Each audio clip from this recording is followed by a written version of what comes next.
اعوذ بالله من الشیطان الرجیم بسم الله الرحمن الرحیم. د دې ویډیو په وساتت سره زه تاسو ته یو څو خبرې کول غواړم. هغه دا چې د کرونا وبا په ټایم کې زموږ ډېر ملګري چې دي نو هغه متاثره شوي دي. 2 میاشتې 2.5 میاشتې وشولې چې کسان په دیرو باندې کېناستې دي، روزګارونه ختم شوي دي، څوک بیماران دي، د چا په کلي کې مسلې دي، هغه کلي ته تلل غواړي. نو کوم خلک چې په دیرو دي د هغې سره خو د خوراک مسله ده، څوک چې کلي ته تلل غواړي هغې ته د فلایټونو مسله ده، او په کلي کې مسلې دي.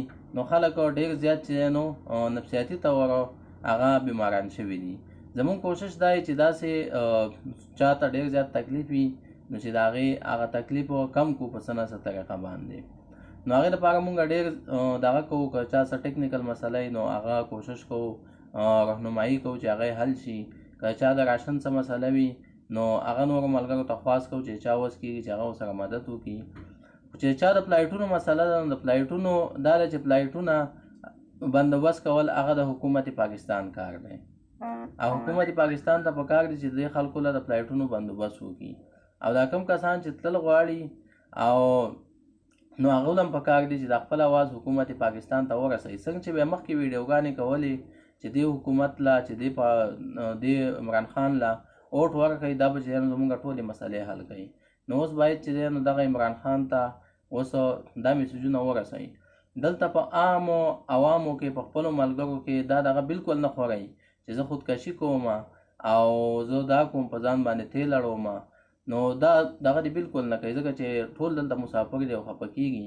او ما ته په سوونو باندې داسې میسیجونه راغلي دي د هیلپ لاین نه چې کسانو پکې داسې دغه کړي. نو زه په خپله هم خفه شم، نور ملګري هم خفه شي. نو بالکل حوصله ساتئ، په الله تعالی باندې یقین ساتئ، او مونځ صبر دا څیزونه کوئ، او ملګرو ته چې کوم دی نو د امید تلقین ورکوئ. نو مایوسي به بیا نه خورېږي او دا وخت به تیر شي انشاءالله، او بیا به چې کوم دی نو د خوشحالۍ وخت به راشي، مزدورانې به هم کېږي، کاروبارونه به هم شروع شي. نو انشاءالله بس بالکل د مایوسۍ د خورولو نه چې دی نو ډډه وکئ. د خودکشیانو کوشش هم